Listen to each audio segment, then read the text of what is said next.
Greetings, AP Chemistry students. Uh, Today, I want to talk a little bit more about electrolysis and electrochemical cells, kind of wrap up the basic content involved in this unit. Um, there is a bit of a lab that will go with this unit, and then we've got some more practice to do with all this stuff before we get to the test. And just so you know, I'm looking at having a test on Thursday of next week. So not the day before spring break starts, but the day before spring break. Um, Aluminum, first of all, is something that is produced by electrolysis. You take an aluminum oxide ore, because aluminum typically, when you mine it, occurs as aluminum oxide. It's the mineral called bauxite. Um, Aluminum does not occur as a free metal on Earth. And so, what you do is you melt it. They add the sodium aluminum fluoride, which lowers the melting point of it. And then you apply some electricity to it and um, in this tank, and the aluminum ions are reduced into molten aluminum, and the oxygen reacts with these graphite or carbon rods to produce carbon dioxide gas. This is a very electricity intensive process, which is why aluminum is typically manufactured in areas with very inexpensive electricity. Alcoa, the Aluminum Corporation of America, uh, built a whole bunch of hydroelectric dams in Tennessee and in parts of North Carolina in order to run their aluminum refining processes. And now a lot of aluminum refining takes place in Iceland because they have a lot of cheap geothermal power to produce electricity to refine the aluminum. It's far, far cheaper to recycle aluminum because all you have to do is just melt down the cans and then you've got new aluminum than it is to produce it from scratch. Which is why, back when aluminum was originally discovered, it was far more expensive than things like gold or silver. So the Washington Monument, when it was completed in 1884, the capstone on top of it is a pyramid made out of pure aluminum that at the time was about the most expensive element on Earth. Um, Unfortunately for them, 2 years later, a French scientist developed the Hall-Héroult process, which is used to manufacture aluminum quite inexpensively, relatively speaking, and the price of aluminum plummeted after that. But that's just a neat little trivia thing. In the mid 1800s, it was not uncommon if you were incredibly rich to have silverware made out of aluminum so that you could astonish your guests with how lightweight it was. Right.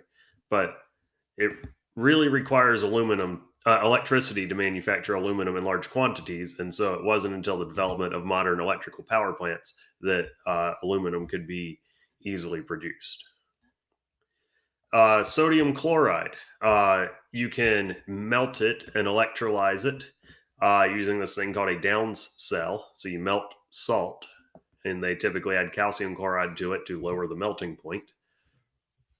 And then at the cathode, you would reduce the sodium, and at the anode, you would oxidize the chlorine. They have to use this fancy little setup here because if the chlorine and the sodium uh, contact each other, they would react to recreate the salt mixture. So you have to keep them separated when you're doing this manufacturing process. Now, the reason they don't just use salt water is an interesting one. So, if you were to try and do electrolysis of aqueous sodium chloride, well, you're going to have something being reduced. So, here up at the top are four standard reduction potentials. Now, the thing to point out about this is you can only perform reactions with things that you have. So, for instance, this sodium reaction, we could only run this reaction in the forward direction because we have sodium ions. We could not run this reaction backwards because we don't have solid sodium. Now, if this was an aqueous solution, we would also have water present. So water can be reduced into hydrogen gas and hydroxides.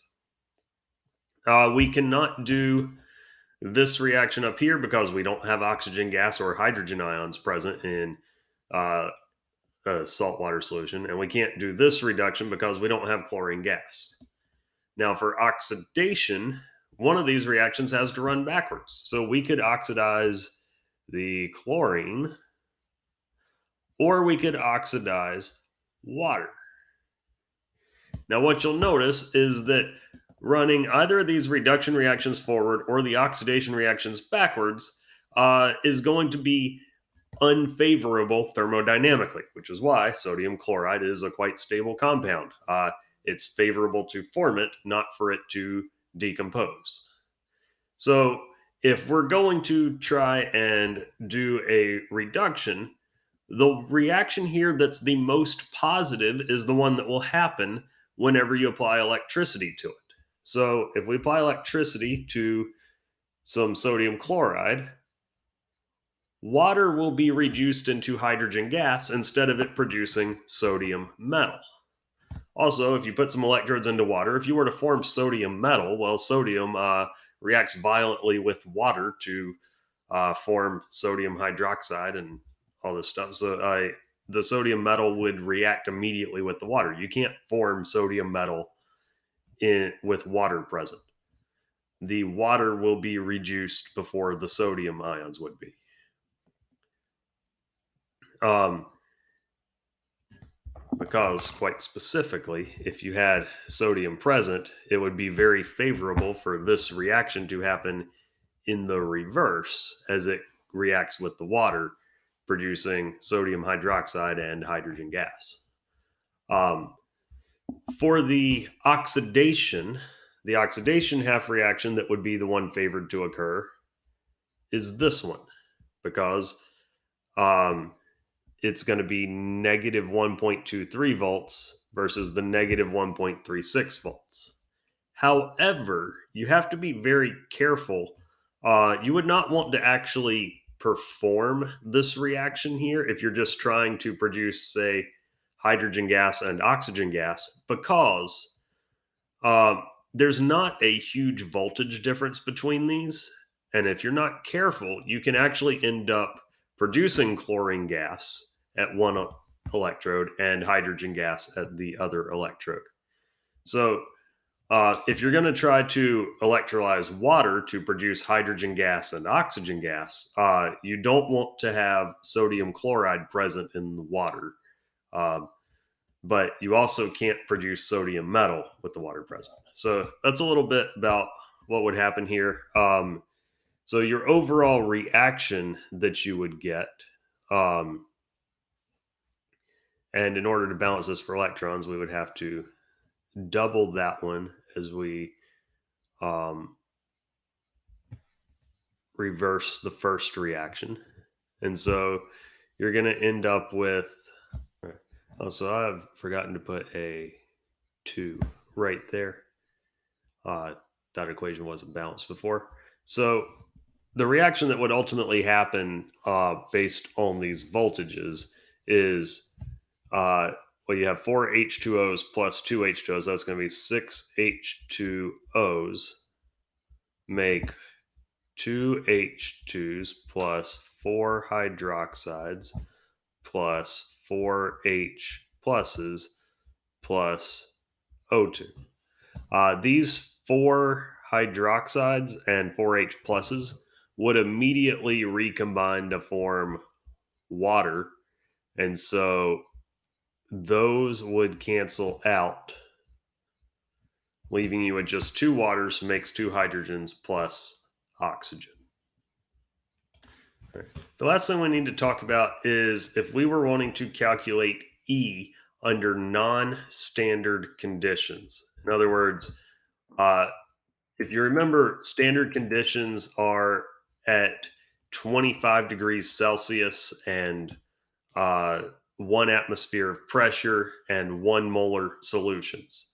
So, what that means is if we were trying to calculate our Q in our equilibrium expression, all of our concentrations would be 1 So no matter what the equilibrium expression looks like, Q equals 1 at standard conditions. Most real systems don't work that way. Your cell potential of an electrochemical or a galvanics or any electrochemical cell depends on the concentrations of the solutions that are present.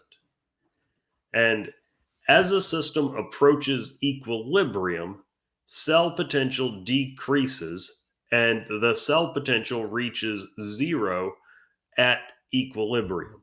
So once you reach equilibrium, your cell potential is zero. And at that point, Q equals K. Now, changes that take a cell further away from equilibrium would increase the magnitude of the cell potential, and electrons will flow in whatever direction helps bring a reaction closer to equilibrium. If you were to check the AP chemistry reference tables, there's actually a formula at the very bottom of the page that says the cell potential of a cell equals the cell potential at standard conditions minus RT over NF times the natural log of Q, right? This is called the Nernst equation. You don't need to memorize this equation. You will never have to actually solve this equation. But what this is saying is essentially this is what would happen to the cell potential as you approach equilibrium. Because as you get closer to equilibrium, the thing to remember is that K for a galvanic cell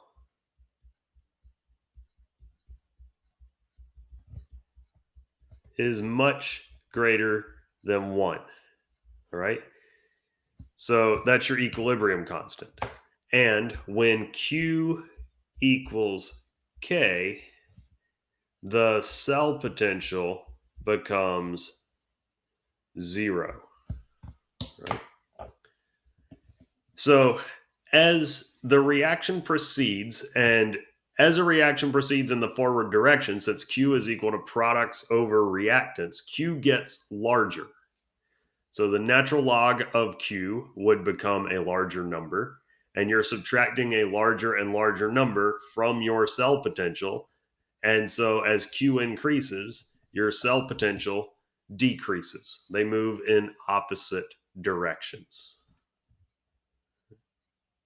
All right. So to put this into terms that are easier for you to understand, at standard conditions, voltaic cells are at Q equals 1. That's standard conditions. If the cell were ever to reach equilibrium, the voltage would drop to 0. As the cell is voltaic, the reaction is favored and K is greater than 1. So any change that causes Q to increase would bring the cell closer to equilibrium and thus closer to 0 voltage, a decrease in potential. Any change that would cause Q to decrease would have the opposite effect. It would move the cell further from equilibrium and the voltage further away from 0 and increase your cell potential. So if we go back to this galvanic cell using the reaction with zinc plus copper ions make zinc ions plus copper. It produces 1.10 volts. If we were to bring this further away from equilibrium by increasing the amount of copper ions and decreasing the amount of zinc ions, since Q equals products over reactants. As Q gets smaller, the cell voltage would increase. So, for instance, if we just removed all the zinc sulfate from the solution and replaced it with distilled water, that would actually increase our cell potential. Uh, on the other hand, if we were to replace the copper solution with distilled water, that would be removing all of the reactant. That would decrease our cell potential all the way down to 0. The reaction would no longer happen because we have no reactants. Voltage would reach 0. So if you increase the concentration of your copper solution and decrease the concentration of your zinc solution, the voltage would increase. If you do the opposite, the voltage would decrease. So hope that makes a little bit of sense now. The last thing I want to do is take a look at this little free response problem. It's part of a AP question. It says, while cleaning up after the experiment, a student wishes to dispose of unused solid iodine in a responsible manner by converting it to the iodide anion. They have access to three solutions: peroxide, sodium thiosulfate,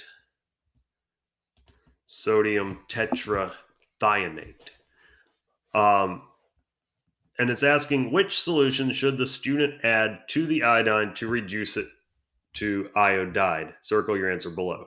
Well, all of these are reduction half reactions because they have electrons on the reactant side. Reduction is gaining electrons.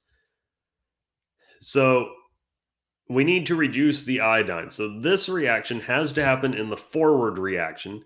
So the other reaction needs to go in reverse. So we either need to make this reaction go backwards or that reaction go backwards. So we either need to add peroxide or thiosulfate. Um, the other thing is, if we want this reaction to happen, the cell potential needs to be positive. Um, if we reverse this reaction, that cell potential would be negative, and that would be negative. So whichever one we add to 0.54 to give a positive cell potential would be the correct one. So we're going to want to add the sodium thiosulfate, and cell potential equals 0.54 minus 0.08, which would equal 0.46 volts.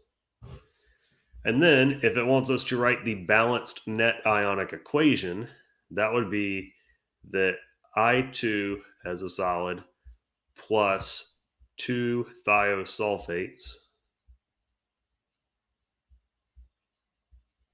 makes two I minuses plus S4O6.